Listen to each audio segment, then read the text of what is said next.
தந்தை, மகன், தூய ஆவியான ஆண்டவருக்கே மகிமை உண்டாவதாக. அன்பிற்கினியவர்களே, இந்த காலை தியானத்திற்கு தொடக்கமாக ஜெபம் செய்வோம். வாழ்வளிக்கிற ஆண்டவர் இயேசு கிறிஸ்துவே, உம் பாதம் பணிந்து நன்றி செலுத்துகிறோம், ஸ்தோத்திரங்களை எடுக்கிறோம். ஆண்டவர் தாமே நீர் தந்த மற்றும் ஒரு புதிய நாள், காலை வேலை, தியான நேரம் துதிக்கிறோம், ஸ்தோத்திரிக்கிறோம். இந்த தியானத்தை நிறைவாக்கும் உமது கரங்களிலே தாழ்த்துகிறோம். இயேசு கிறிஸ்துவின் பாதம் பணிந்து வேண்டுகிறோம், அன்பின் ஆண்டவரே, ஆமென். அன்பானவர்களே, நாம் இணைந்து கடவுளை போற்றுவோம். கீர்த்தனை 13 பழைய புத்தகத்துல தோத்திரம் புகழ் கீர்த்தனம் ஜெய சோபனம் உமக்கையா, இப்பாடலை பாடி ஆண்டவரை நாம் போற்றுவோம். தோத்திரம் புகழ் கீர்த்தனம் ஜெய சோபனம் உமக்கையா, துதி சொல்லவும் தீதை வெல்லவும் அருள் சூட்டுவீர் கிறிஸ்தையா.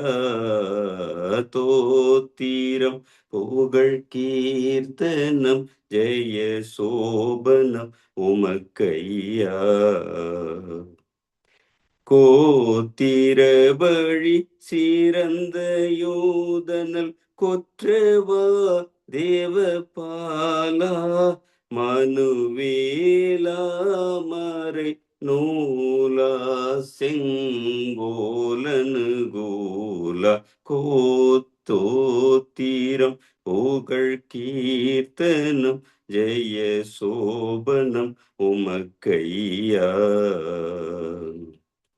எந்தனை மீட்க நீர் இந்த உலகினில் வந்து பிறந்தீர் நன்மனுவாய், மறை ஏற்றி தினம் ஏனை ஆற்றி நன்மொழியா தேற்றி நீர் முற்றிலும் தனுவாய். நிந்தையடைந்து மெய் சொந்த ஊதிரத்தை சிந்தி நீர் எத்தனை பரிவாய், தேவ நீதியும் விளங்க செய்து பவமனு சாதிக்கிறங்கி நற்குருவாய். நின்றீரே நடுவராய் நின்றீரே, நின்றீரே நடுவராய் நின்றீரே, திதையெல்லாம் கொன்றீரே, பசசயம் வென்றீரே, ஜெயம் கொண்டீரே. நித்திய தோத்திரம் புகழ் கீர்த்தனம் ஜெய சோபனம் உமக்கையா. சுத்த சுவிசேஷ சத்திய மொழியை வித்தரிக்க வரந்தாரும், நேய சூரிய கிரண வீரியத்தால் எனக்காரோக்கியம் அருள் கூறும். நித்தம் ஏனை தேவ பக்தியில் நடத்தி சித்தம் இறங்கி கண் பாரும், கரம் நீட்டி கிருபையை சூட்டி கவலையை ஓட்டிய துயரை தீரும். நில்லும் ஐயா என் பக்கத்தில், நில்லும் ஐயா, நில்லும் ஐயா என் பக்கத்தில், நில்லும் ஐயா, தீனம் நலம் சொல்லும் ஐயா, தீயோந்தனை வெல்லும் ஐயா, தீதை கொல்லும் ஐயா துய்யா. தோத்திரம் புகழ் கீர்த்தனம் ஜெய சோபனம் உமக்கையா. நித்திய ஜீவனை பெற்றும் மூடிருக்க சுத்திகரித்தென்னை ஆளும், பவனிந்தையோடின் சூய கந்தையகற்றீமை விந்தை கிருபையால் சூழும். சத்திய வசன வித்தால் என்னை ஜெனிப்பித்தென் மனதினில் வாழும், பதம் சாற்றி தினம் உமை போற்றி பணிந்திட தேற்றியனை அரசாலும் சர்க்குருவே கிறிஸ்தனும் சர்க்குருவே ஜீவனுள்ள சொர்க்குருவே நித்யானந்த நற்குருவே பர பொற்குருவே தேவ தோத்திரம் புகழ் கீர்த்தனம் ஜெய சோபனம் உமக்கையா.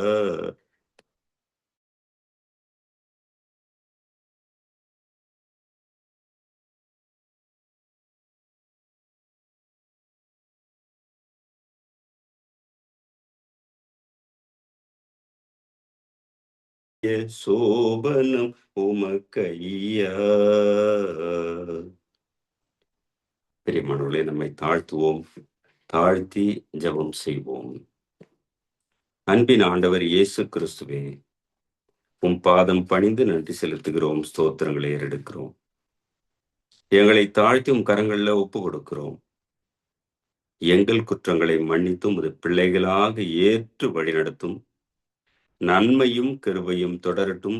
உமது கரங்களிலே தாழ்த்துகிறோம். இயேசுவின் வழியை வேண்டுகிறோம், அன்பின் ஆண்டவரே. ஆமென்.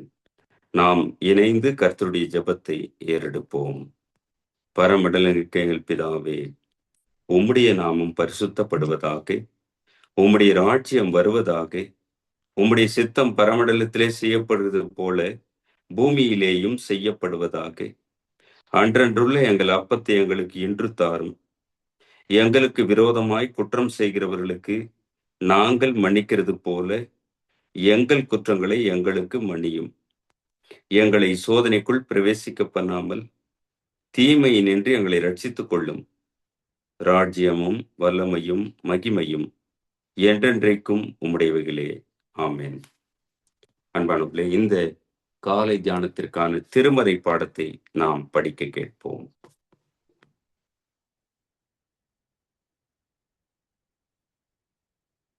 வாசிக்கும்படியாக தெரிந்து கொள்ளப்பட்ட சுவிசேஷ பாடம் லூக்கா எழுதின சுவிசேஷம் 1ஆம் அதிகாரம் 35 துவங்கி 40 வரை வாசி கேட்போம்.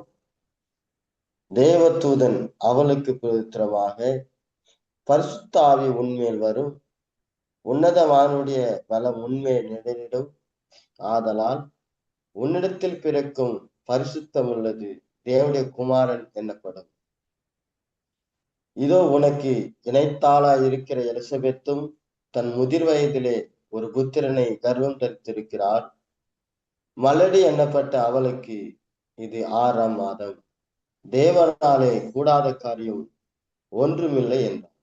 அதற்கு மரியாள், இதோ நானும் ஆண்டவருக்கு அடிமை, உம்முடைய வார்த்தையின்படியே எனக்கு ஆக கடவுது என்றார். அப்போது தேவதூதன் அவளிடத்திலிருந்து போய்விட்டார். அந்நாட்களில் மரியாள் எழுந்து மலை நாட்டிலே யூதாவில் ஒரு பட்டணத்துக்கு தீவிரமாய் போய் சகரியாவின் வீட்டுக்குள் பிரவேசித்து எலிசபெத்தை வாழ்த்தினாள். வாசிக்கும்படியாக தெரிந்து கொள்ளப்பட்ட காலை வேதபட வாசிக்க முடிந்தாயிற்று. கர்த்தருக்கு மகிமை உண்டாதாக. ஆண்டவர் இயேசு கிறிஸ்துவுக்கே ஸ்தோத்திரம் உண்டாவதாக. இந்த தியானத்தில் இணைந்திருக்கிற பிரியமான சகோதர சகோதரிகளே, உங்கள் அனைவருக்கும் ஆண்டவரின் திருப்பெயர்ல வாழ்த்துக்களையும் ஸ்தோத்திரங்களையும் தெரிவிக்கிறேன். ஆண்டவர் ஆசீர்வதிப்பாராக. இப்போது நாம் சிந்திப்பதற்கான கருப்பொருள், நம்பிக்கையுடன் சரணடைய அல்லது அர்ப்பணிக்க திரும்புதல். Written in faithful surrender. ஆண்டவர் சமூகத்துல நம்பிக்கையோடு நம்மை அர்ப்பணிக்க திரும்ப அழைக்கப்படுகிறோம்.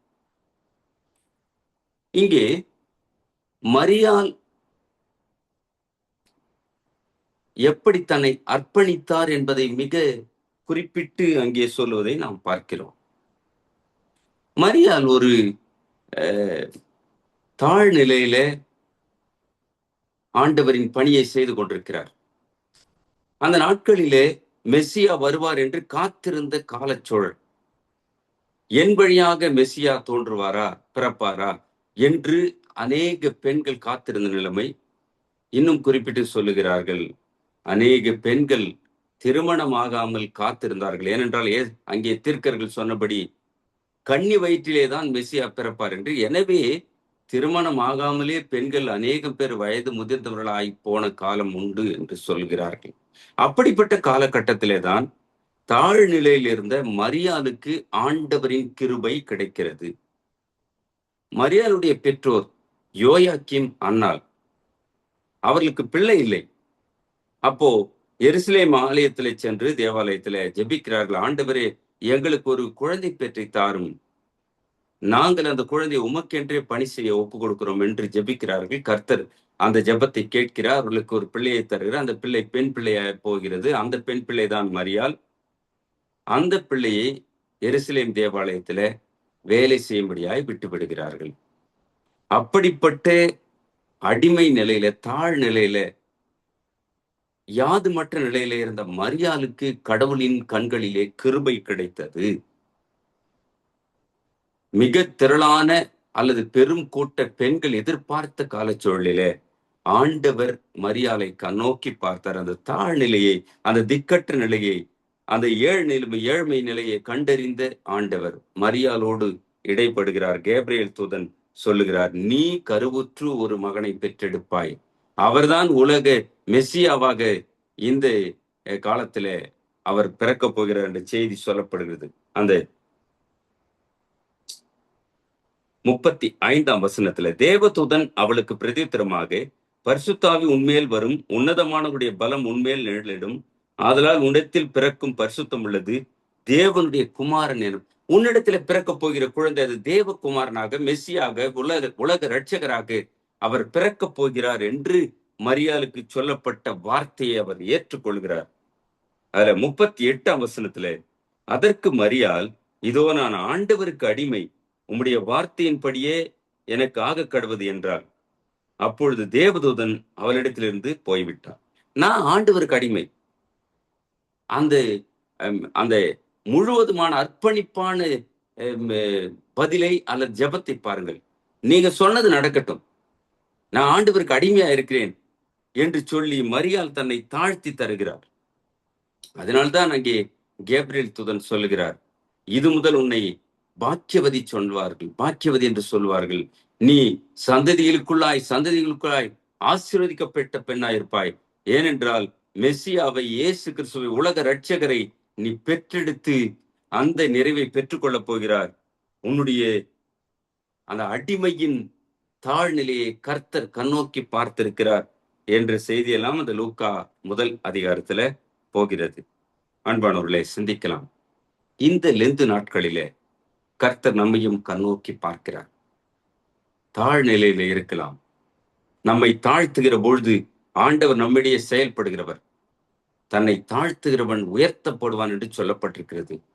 ஆண்டவரே, நீங்க தான் எனக்கு என்று சொல்லி நம்மை தாழ்த்தும் பொழுது, நம்மை தாழ்த்தி அவர் சமூகத்திலே, அவர் பாதத்திலே சரணடைய ஒப்பு கொடுக்கும் பொழுது, நம்மை அர்ப்பணித்து தருகிற பொழுது, ஆண்டவர் நம்மை ஏற்றுக்கொள்ளுகிறவர், நம்மை ஏற்று நம் வழியாக செயல்படுகிறவர், நம்மை நிறைவாய் வழிநடத்துகிறவர், ஆசீர்வதிக்கிறவர்.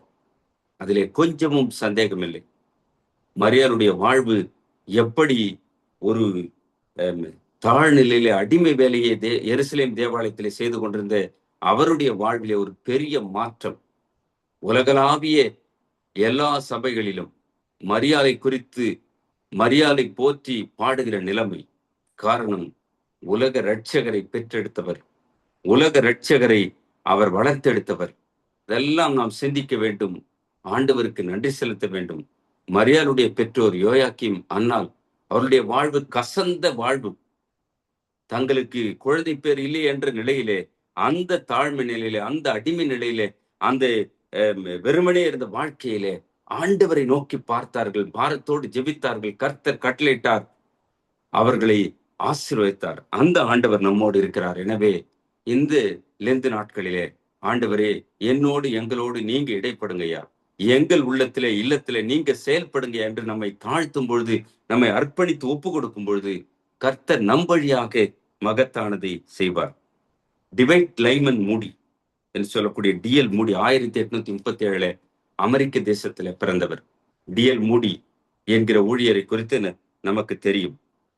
அவருடைய வாழ்க்கை, சிறு வயதிலேயே தன் தந்தை இழந்து அந்த குடும்பத்தில் 9 பிள்ளைகள். தாயோடு இணைந்து அந்த ஏழ்மையான சூழலிலே வளருகிறார். அவருடைய மாமா வைத்திருந்த செருப்பு தைக்கிற, செருப்பு வியாபாரம் செய்கிற கடையில வேலைக்கு பையனாக இணைந்து அவர் வேலை செய்கிறார். டிஎல் மூடி 5ஆம் வகுப்பு வரை படித்தவர். அவர் அப்படி படிக்கிற காலத்துல அவருடைய தாயாருடைய கண்டிதமான நடத்துதல், எவ்ரி சண்டே ஸ்கூல் போயே ஆகணும்.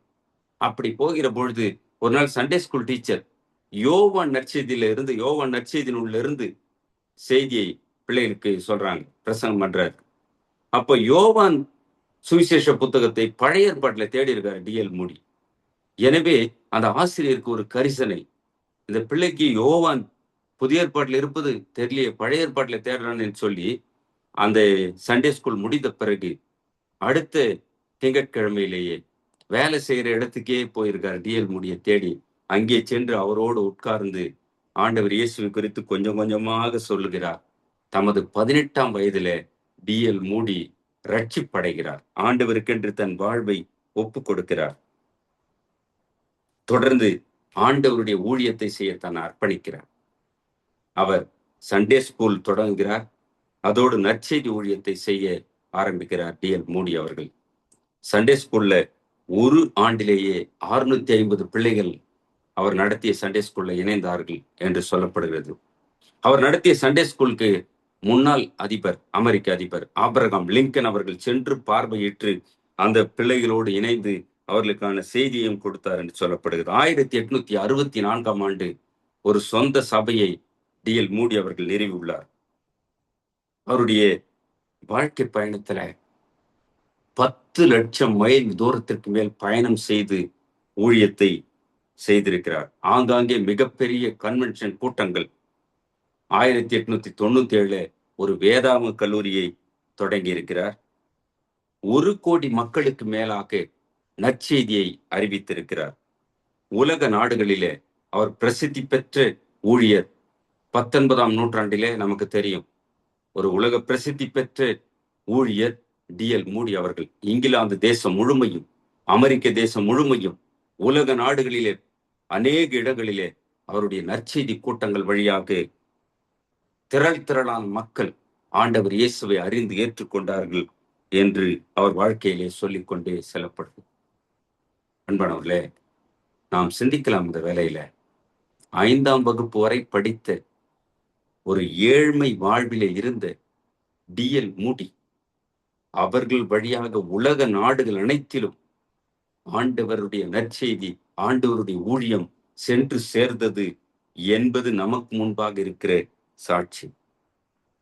அவர் தமது 1899ஆம் ஆண்டில தம் சொந்த இடமாகிய அமெரிக்க தேசத்தில் உள்ள நார்த் ஃபீல்டில ஜெப அமைதியோடு இறை அழைப்பை ஏற்றார் என்று அவர் வாழ முடிகிறது.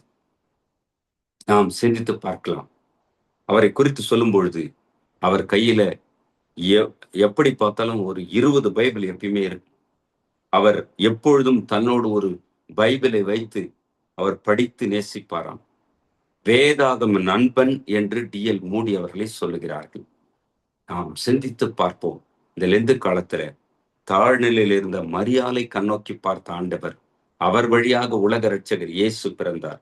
தாழ்நிலையில் இருந்த டிஎல் மூடியை 5ஆம் வகுப்பு வரை படித்தவரை உலக நாடுகளெங்கும் அறிந்த நிலையில ஒரு நற்செய்தியை அறிவிக்கிற மிகப்பெரிய கன்வென்ஷன் பிரசங்கியாராக கோடான கோடி மக்களுக்கு ஆண்டவரின் அன்பை அறிவிக்கிற, ஆண்டவரின் மந்தையில் சேருகிற, ரட்சிப்பை பெற்றுக் கொள்ளுகிற நிலையிலே உயர்த்திய கர்த்தர் நம்மோடு இருக்கிறார்.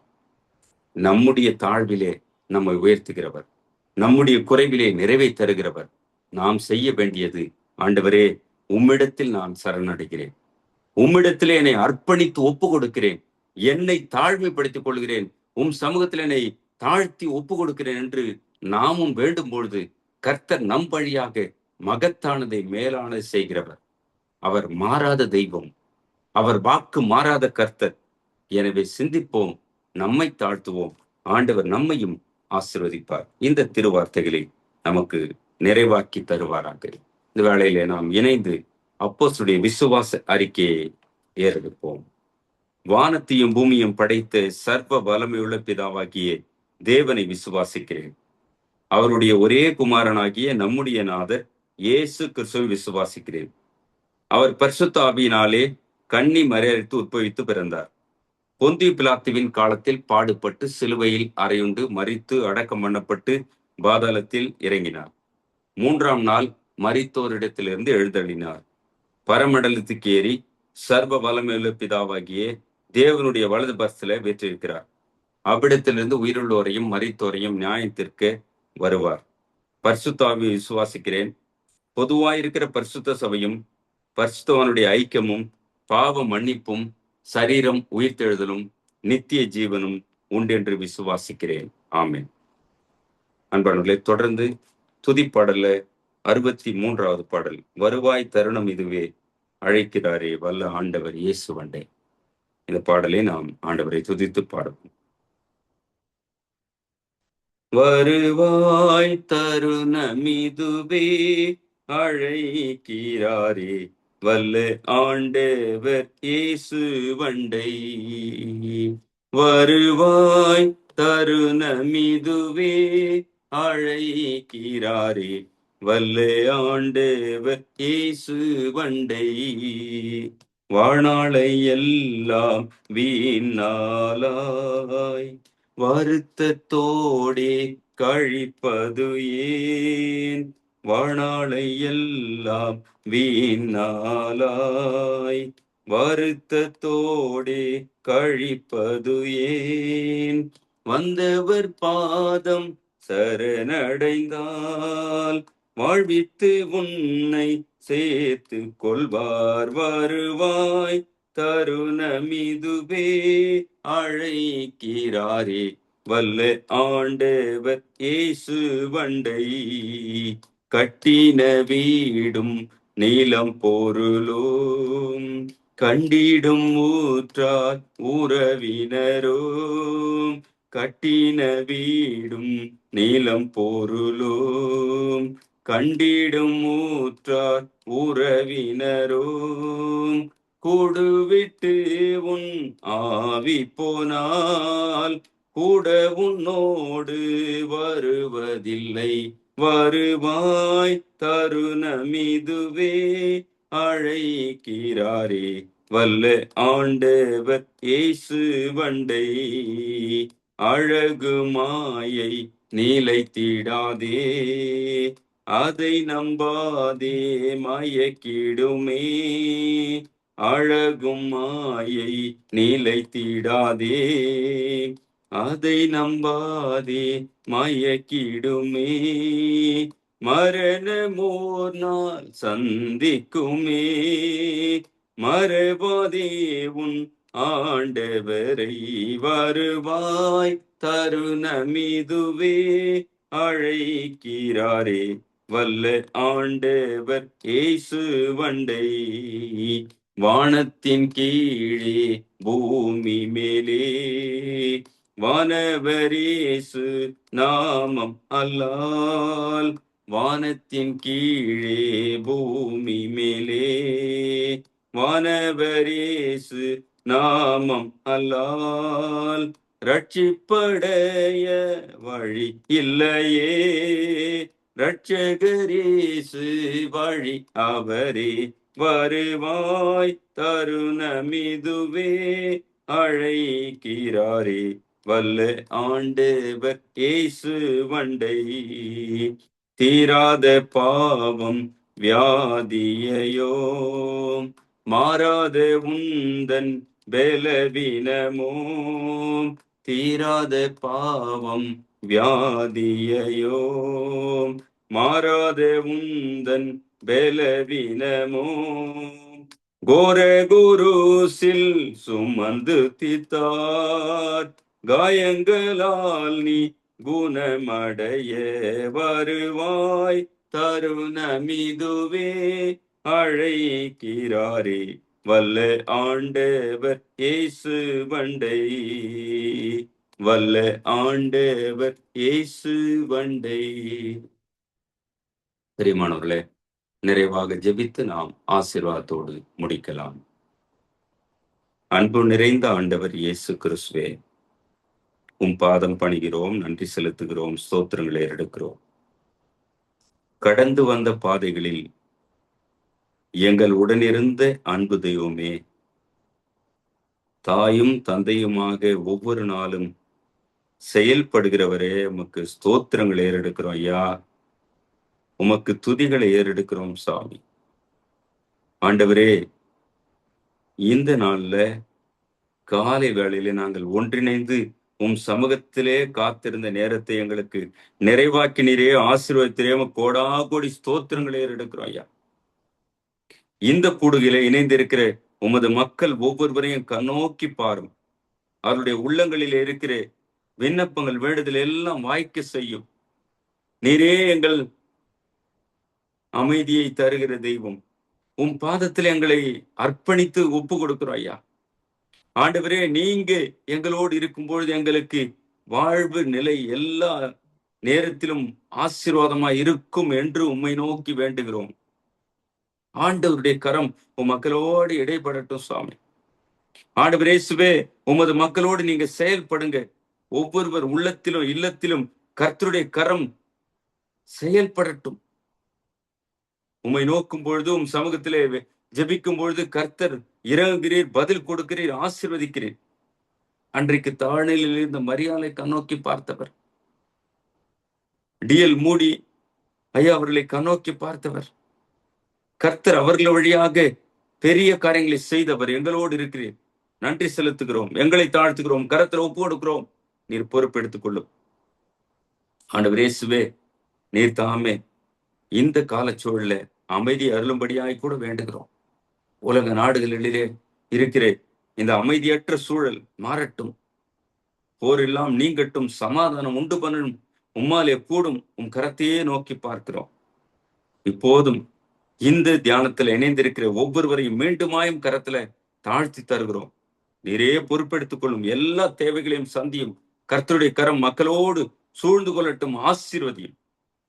எங்களை வெறுமையாக்குகிறோம், உமது கரங்களிலே தாழ்த்தி ஒப்பு கொடுக்கிறோம். அனைத்தையும் இயேசுவின் பாதம் பணிந்து வேண்டிக் கொள்கிறோம் அன்பின் ஆண்டவரே, ஆமேன்.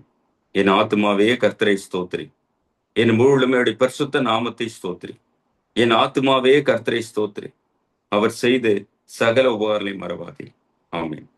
ஆண்டவராகிய இயேசு கிறிஸ்துவின் கிருபையும் தாயும் தந்தையுமான கடவுளின் அன்பும் வழி நடத்தி செல்கிற தூய ஆவியானவரின் ஐக்கியமும் வழி நடத்தலும் நீங்காத நிறைவான சமாதானமும் ஆசீர்வாதமும் நம் அனைவரோடும் இன்றும் என்றும் எல்லா காலங்களிலும் இருந்து காத்து ஆசீர்வதிப்பாராக.